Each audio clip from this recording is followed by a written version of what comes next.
Welcome to the Faster, Easier, Better show. This podcast is short, fun, and jam-packed with good ideas that you can start using right away. Welcome to another episode. I'm your co-host, Ellen, along with my co-host, Lee Silber, playing it straight today. Okay. That's very rare there. I'm a little thrown. Well, we did an episode a while ago, and this is a play on that. And for that one, episode 355. did something about being hyper-focused, and I came in, this is Lee Yes. Silber. Da, da.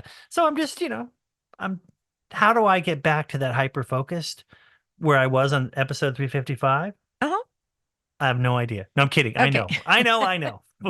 I'll let you set it up. You set it up, Ellen. Right. In 355, we talked about zeroing in and focusing on what you're trying to achieve. And we talked about when I tore my hamstring and I had physical therapy and we focused on just the one thing I wanted, which was to get back to being able to swing a kettlebell. And we focused on exercises for my leg. We didn't work on my arms. We didn't work on any of that because that was not my focus. And because we had a very strict focus, I was able to achieve my goal. And so we also talked about, different places that we can focus or finding the place where we have focused the most and, gotten the best results.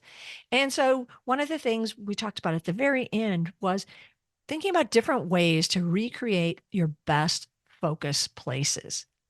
And I think that first starts with identifying when you've been able to really focus in on whatever your goal might be.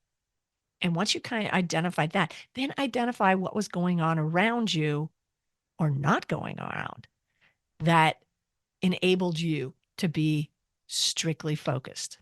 In my case, I had people I was working with that gave me direction and, that I checked in with every week. And they had given me strict things of what I was supposed to do. And that worked perfectly. When I wrote my book, I had coffee shops, a couple of them. I had a couple that I knew were perfect for what I needed. And I knew there was a couple other ones that I would not go to because whether there were too many people there or the tables were wobbly or, it just wasn't right for me. But I knew I had identified the places that worked best for me, and I would go to them knowing that was a great place for me to focus. Lee? Oh, right. I've been the talker. Mine was in the previous episode was saying for it's not for some reason. I think it's true of a lot of people. On a plane, I was able to get a lot done and just kind of had a different mindset on the plane. And so I don't fly first class very often, but it's still pretty comfortable. You're seated. You got, You are seated. Well, yeah, exactly. Well, you please sit down, sir. Put your dang seatbelt on. It's one of the key identifiers of an airplane. You are seated.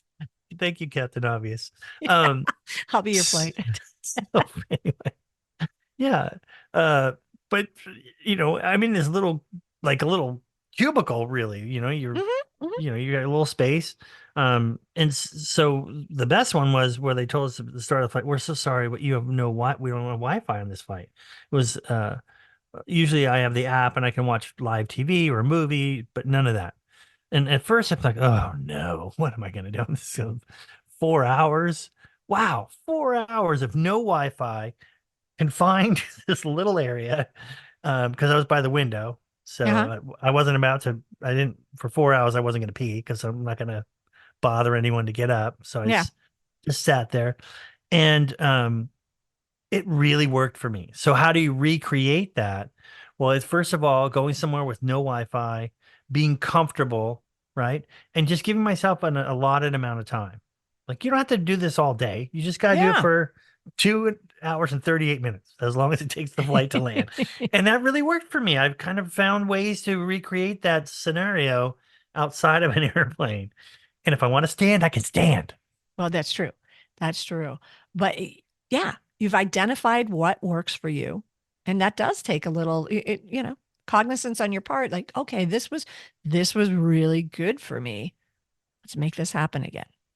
And I think that's essential when we're trying to achieve any sort of goal, identifying what we want and then finding the things that really help us move quickly towards that end goal. Yours is going to be different than mine. Every one of our listeners is going to be different, but find what works for you and make it work.